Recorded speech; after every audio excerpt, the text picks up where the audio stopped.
Krishna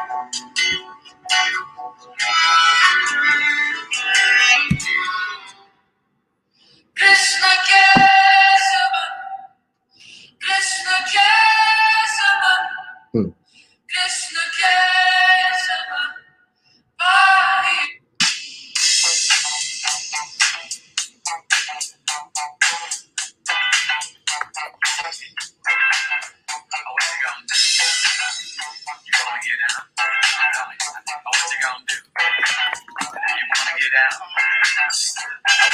Get down on it. Get down on it.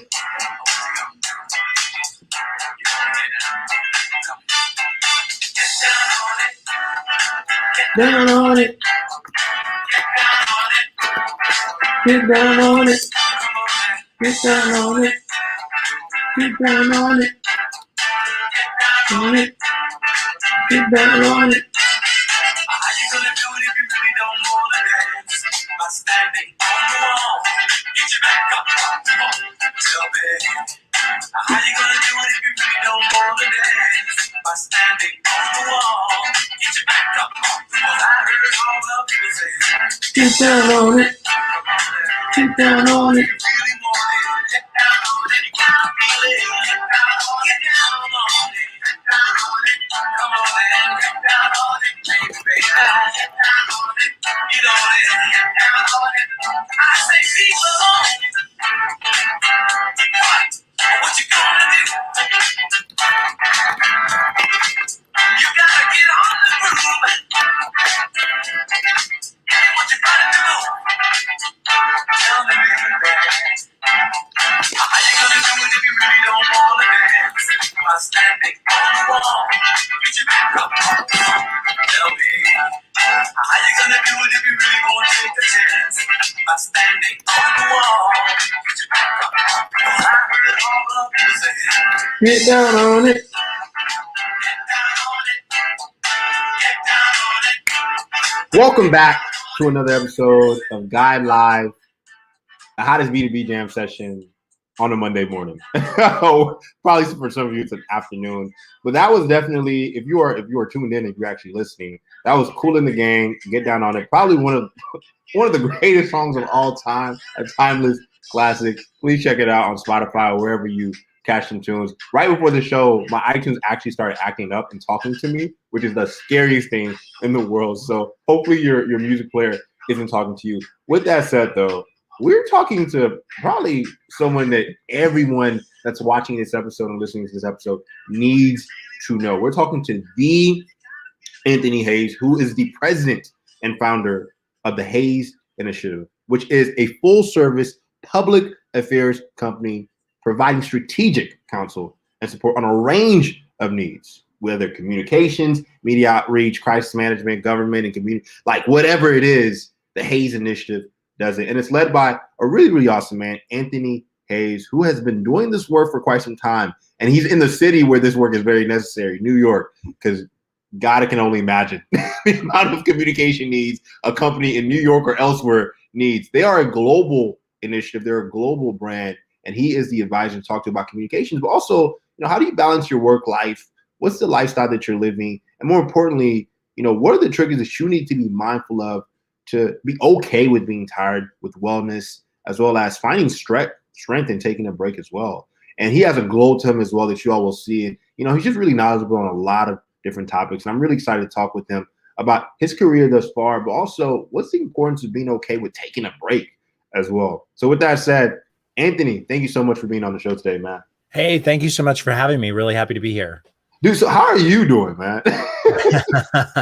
I'm good. I'm good. It's funny. We were sort of chatting before the show, and I think as we're wrapping up summer, it really is something where, we've all gone through a lot in the last year plus. And, I think whether you're talking about sort of the contentiousness of our politics, or whether you're talking about the COVID pandemic, leaders and businesses and people who work and, parents, everybody has really sort of experienced something they've never experienced before. And I think just sort of, how do you sort of like wrap out a summer where, we're sort of going back into the questions around masks and are the vaccines working, et cetera. And so I think it's really a challenging, it feels a little bit like whiplash, right? But I think all of a sudden, we're going to be back and just try to figure out where can we get clear and constant, understanding of how we live our lives and what we're doing, especially as we start sending kids back to school in September. No, I love that you're bringing that up, Andy, and kind of I want to ask you, because there's so much going on in the world right now. It's almost sometimes unhealthy to pay attention to it all, in my opinion. But the biggest thing that I've been, personally concerned about is, it's this idea that people, like, we're still expecting people to work over capacity, almost to a degree where it's really unhealthy with the amount of information or misinformation out on the pandemic, to how it's affecting the workplace, to how it's affecting families. What are some of the expectations that leaders need to set for their cultures, their companies in times like this, man? Yeah, I think it's a great question. And I think what I hope is really everyone in a C-suite, whether you're a huge company or a small company, is wrestling with, we're a small, boutique firm in New York. And even I'm sort of like talking to my team of like, are you sure you don't need a day, or how do we sort of like figure this out so you can get a little bit of time so you can either be with your kids or you can be where you want to be. But I think what people need to do is really sort of what we've seen a little bit of a witness of, certainly in the Tokyo Olympics, was, Simone Biles made it very clear that her mental health was very important. And she really took a break on something that was really important to her, taking a moment for your employees as a leader and making sure that they understand that you appreciate that they have gone through a lot and they've come through for you, right? Like in a time when they were going through extreme challenges on their own, they still delivered and then some during a pandemic. So I think as we wrap this out, I think all the leaders, as they're thinking about, looking and moving into fourth quarter and thinking about next year, I think they need to think about what are the breaks that we can provide people? What are the ways that we can sort of prioritize mental health? And what are the ways that we can communicate it so that people understand, being tired and fatigued makes sense considering what we've gone through. But, leaders have to communicate that, but we always like to communicate with strength. But I think changing that a little bit and showing that strength is acknowledging reality. You know what I mean? 100%, man. And the reality of the current time is like, man, like, for me, I travel often. Even I was traveling during the pandemic just for business and, even just for my own mental health, to be honest with you.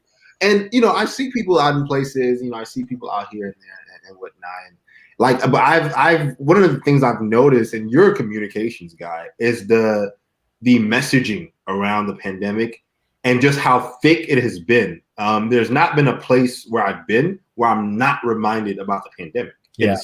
Right. And I think one of the things that kind of causes me, because like I take care of my own health, I wear a mask as well with others. Like I'm respecting the law wherever it's at.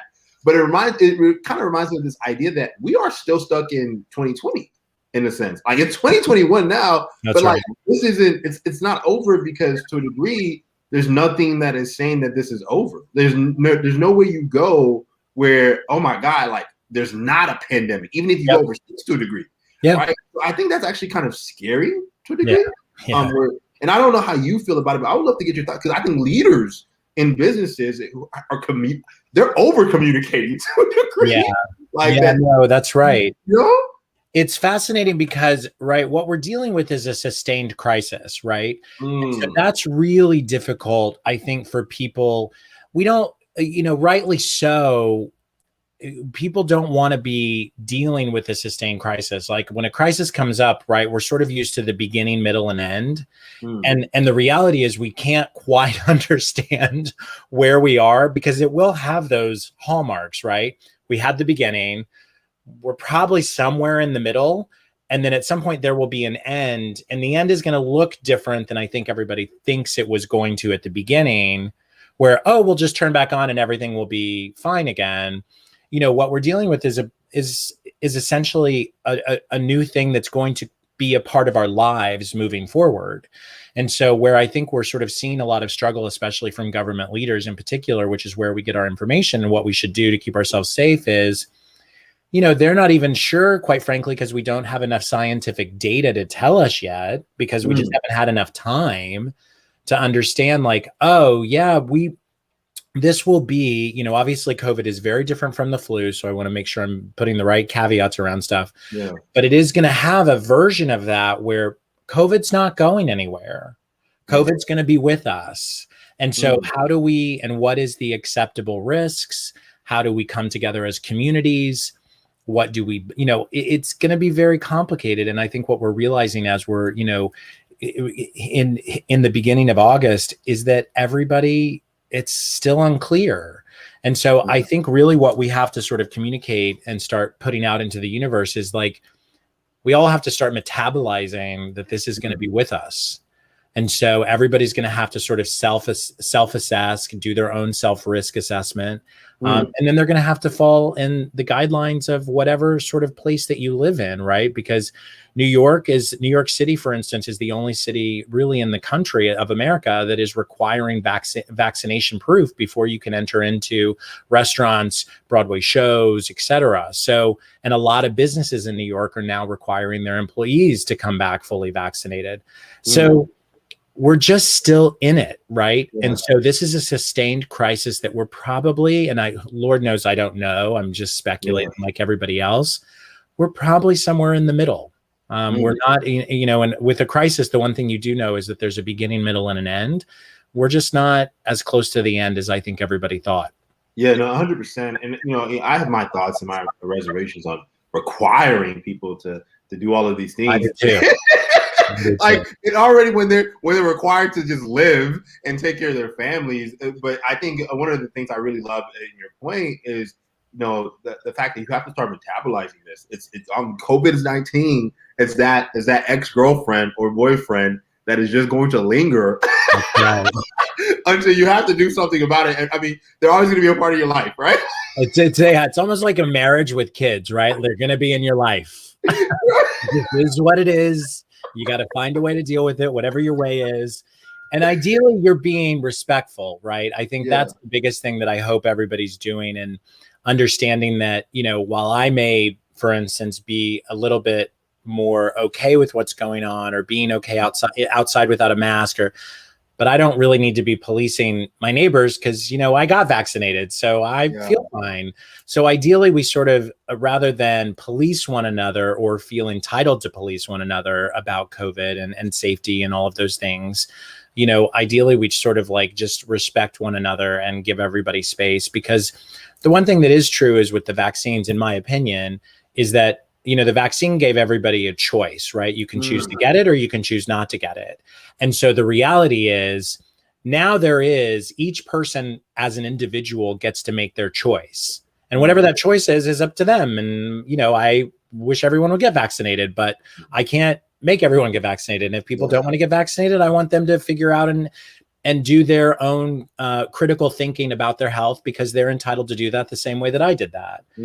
But I think, like, for me, I got to make a choice. I feel very safe. And so therefore, I don't need to be worried about what other people are doing. And hopefully we can that'll ease up on some of the, policing that I think has been going on. I think you described it really well, Anthony. And I think that it's funny because I've heard the word policing before, but you using it in this context is actually really quite powerful, because I think that's what's happening. It's happening in traditional media outlets. It's happening everywhere. Yeah. To be honest with you. And I think, to the degree, I really believe that policing needs to stop, because you just kind of touched on the power of optionality. And I actually believe that a lot of people we're forgetting that we're, like, people have a choice. And because I've met people who are unvaccinated and they seem to be quite fine. And, but they've had families members who are fine. I have to respect that. And I've also met people who are extremely vaccinated. I'm just like, are you okay? Like, do you feel healthy? So it's like, for me, I've seen a nuance of it because of my travels and the people I have in my life. But one of the things that I've been really terrified of as a leader, and I think, a lot of the things you're saying, I'm taking it away. And I'm also kind of encouraging our audience to do their own research. I've been really scared because that policing has been unhealthy, even for me as a business leader. Yeah. I mean, look, I would like to pretend that I'm one of those people who is just like, oh, namaste, everyone does what they want. Like I'm not. I'm a type A person. And like when someone's like walking too slow, I'm like, you need to walk faster. So I think we all have our little things. And so like there have been times where I see people and I'm like, why don't you have your mask on? Because I think in New York City in particular, we just bore such of the brunt of it early. And, we were a place where, there were, refrigerator trucks outside our hospitals with bodies in them. So like if you're a New Yorker versus, for instance, where my family, I grew up in Oklahoma and I have family in Texas. And, I too have traveled throughout, I have seen the difference based on where you live as to what sort of your COVID-19 experience has been. And so in New York in particular, it's been pretty powerful. So I think there are certain places in New York and in New York City where there's just so many people, I can sort of respect a little bit where everybody was a little bit like, put your mask on. But, I do feel like now that we have the vaccines, and especially if you are vaccinated, you need to believe the science, and you need to sort of realize that, if you actually believe the science, then you're protected. Yeah. That doesn't mean you shouldn't put your mask on if that makes other people comfortable. This is a community thing, and it's starting to become a big respect thing too, right? I think I love that you're really touching on. It's really about respect, care, like treating it, whatever environment you're in, come with some compassion, because it's not just about you anymore. Like, right? Because it never was, but hopefully now you know that. yeah. Anthony, it's been such a pleasure. I want to ask you. You've been, the Haitian Initiative has been around for so long. Tell us a little bit more about how you guide into the work you do as just a communications guru and founding the company. And, what are some of the things that y'all are working on in the future or even right now? Sure. So I really got into communications through LGBTQ advocacy. So I did a lot of work across the country with the Human Rights Campaign around marriage equality, helping repeal Don't Ask, Don't Tell. And it's when you're sort of fighting for things like that you sort of learn how to communicate and tell stories so that people who may disagree with you about a policy issue, all of a sudden they see the sort of humanity of like, oh, wait a minute. By denying access and rights to certain people, that's really causing harm because that affects my brother, or that affects, I didn't realize the school teacher where my kids go, there's a gay person who doesn't have the right to marry who they love. So that was really what moved me into communications, and then have just sort of been in that space for quite a long time and enjoy storytelling. I enjoy crisis management work. I think that probably is something that talks about my psychology that I probably need to talk to my therapist about, because it is quite a bit of fun, but all consuming. So, but yeah, and the work we do is we're really lucky in that we really run across small businesses to, we do work with Bloomberg. Wow. Right now we're doing work on the 20th anniversary of 9/11. We're helping manage the media and communications around that milestone with a bunch of people that, I've had the privilege to work with for many, many years. And we just recently are doing some work with the Department of Labor here, who just launched an incredible program here called the Excluded Worker Fund. Wow.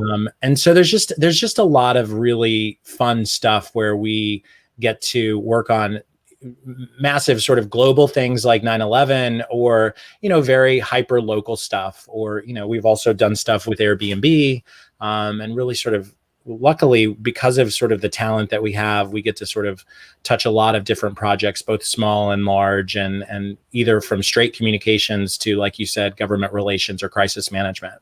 Well, that's incredible, Anthony. It's awesome. an incredible testament to y'all's longevity and sustainability. For those who are tuning in right now, who are like, because we talk to so many people who are part of our community who are either high performance leaders or they're middle class, junior or mid-level employees. What would be your insight, your words of wisdom on how to push through? Because I think we're still experiencing a crisis. At this point, I've been talking about COVID-19 for almost 2 years now on the show, right? So, how do you push through this if you are in an environment that's just focused on policing? What were your thoughts on that? Yeah, I think what most people miss in the time of crisis is that it's an opportunity. I always think that crisis gives you an opportunity to speak about your values and who you are, right? So it gives you a real chance to like revisit what are we good at and what do we do and what do we provide and why do people come to us for that, right? So I think that anytime you're in, when you have, whether it's a bump in the road because maybe somebody said something wrong or it's something as big as COVID, you know, you get to remind people what problem you're solving in the universe. And to that, you get to speak to your mission and your values. So I would encourage people to sort of think through this in a way of like, how is this an opportunity versus a problem? And so I would just sort of reframe the way that people maybe have been thinking about it because, and then listen, it's easy to just sort of be focused on the negative because it's been really bad. But I have found through my career that, you know, when you sort of flip the script and when you sort of look at something and you're like, okay, well, this is happening. So how do we take this and communicate who we are, or how do we take this and do better at what we are already doing? And so that to me is the biggest thing, is just really, I would take a beat and really reframe and really sort of keep moving and can continue to talk about who you are and your values and keep moving toward whatever goals you have, whether that's, you know, acquiring new customers, deciding to launch a business, you know, however you're like thinking about your world and what you're leading. But I do think it's an opportunity. Yeah. Oh my God. Thank you so much, Anthony. You know, I think for me, I literally am taking mental notes now. And I think if you are tuning in right now, whether right now or later, you know, check out the Hayes Initiative, what the work that Anthony and team are doing, and be a part of their movement and their mission, and truly, you know, helping people communicate better, whether you're a firm, a small medium business, or you're a leader, to be honest with you, because we are still in a crisis and we don't know how long it's going to last. But at the end of the day, it does not have to cost you your mental health or your financials. Okay. Totally. So thank you so much, Anthony, for great. joining us. You know, it's truly a pleasure. We need to have you back on the show, and would please bring a book that you wrote because we have to read your book. Done. I'm on it. All right, man. Thank you, Anthony. Thank you so much. Talk soon, man. Bye. And that was the Anthony Hayes, who joined us for, well, it's not a special broadcast, but a cool broadcast of Guy Live B2B Jam Session. Please make sure to tune in and share with your boss. Make sure your boss checks out that episode because Anthony was sharing gems. And I'm sure if you are tuning in, you're listening, you're thinking about how does it affect myself in the work environment? Talk to somebody and let them know if you're going through it during this pandemic. So it's not a sustained experience in the workplace for you, your friends, and you know, you have someone you can talk to, like simply about this, and they can help you. All right. With that said, y'all, quick plug. Make sure you check out our new home, guidegroup.com, to see everything that we are doing. There's a lot coming out. I can't tell you everything that's coming out from Team Guide, but there's a lot that we're working on in the future, well, in the present for the future, to get you all excited and keep on with our amazing movement as your lifestyle brand of choice. All right. With that said, check out guidegroup.com once again. Support us with bigblacktea.com. Sip with us, grow with us, be a part of the movement. And shout out to Simone Biles, who obviously is a guide gal. She chose during the pandemic she chose her a mental health break. And then she came back and won bronze in an event. That's how you do it. Choose yourself because you'll always come back stronger. That's what matters. All right, y'all. Thanks so much for joining us. Talk to you all soon. And as always, I'm not going to leave you all cold. Sometimes I do, but most of the time I don't. I want to play whatever song that comes on right now. Jam with us, tune with us, talk soon. And as always, with abundance, be abundant. Talk soon, y'all.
so cavalier. I took it for granted you'd always be near. Now I understand there's a cost to be paid. I will pay it just to find a way. I'll find a way. Though the road won't be easy, I'll find a way. I'll be searching every day. I'll find a way. I hope it won't take too long. Soon I know I'll find a way.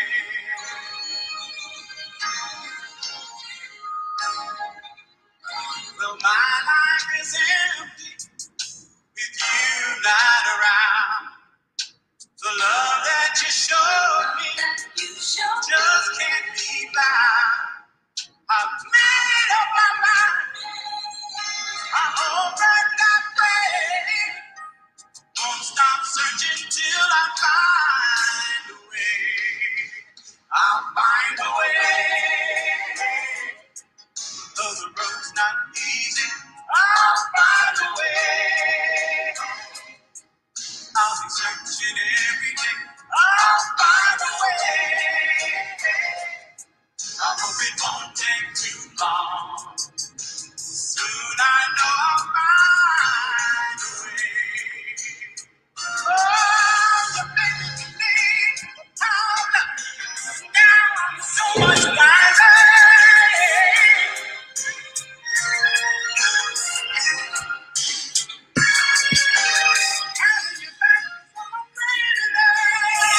I'll treat you better.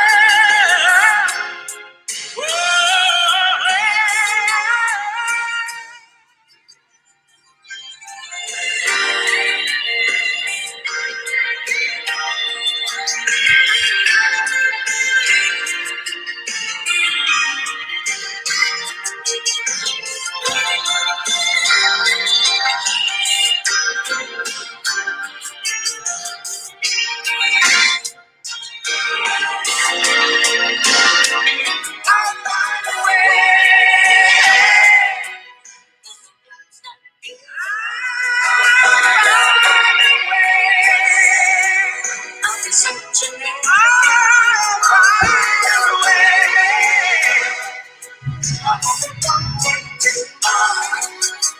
Soon I hope I'll find, have my peace of mind. One day I will find my way.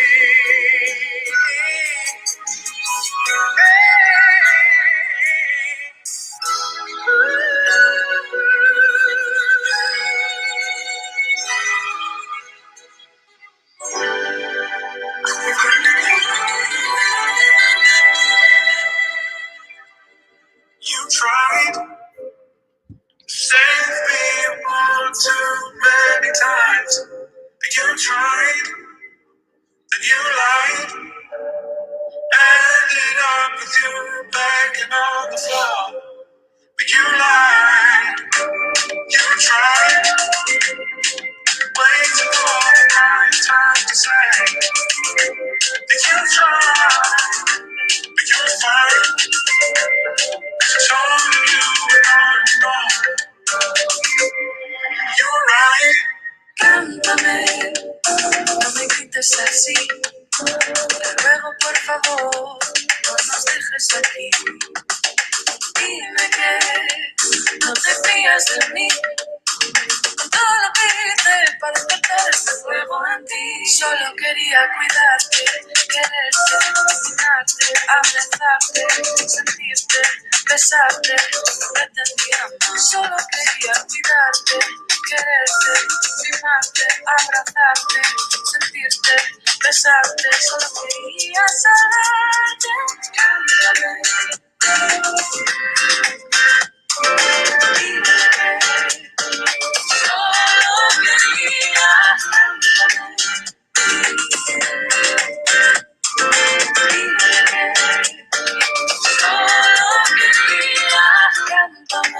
Como cuando me hacía feliz, me despertaba en tus brazos Si el cielo no era gris, solo sé que te he perdido por fin. Por un pasito fallido que juro que nunca quiero repetir. Solo quería cuidarte, quererte, amarte, abrazarte, sentirte, besarte. No me estás mirando, solo quería cuidarte, quererte, mimarte, abrazarte, sentirte, besarte. Solo quería salvarte.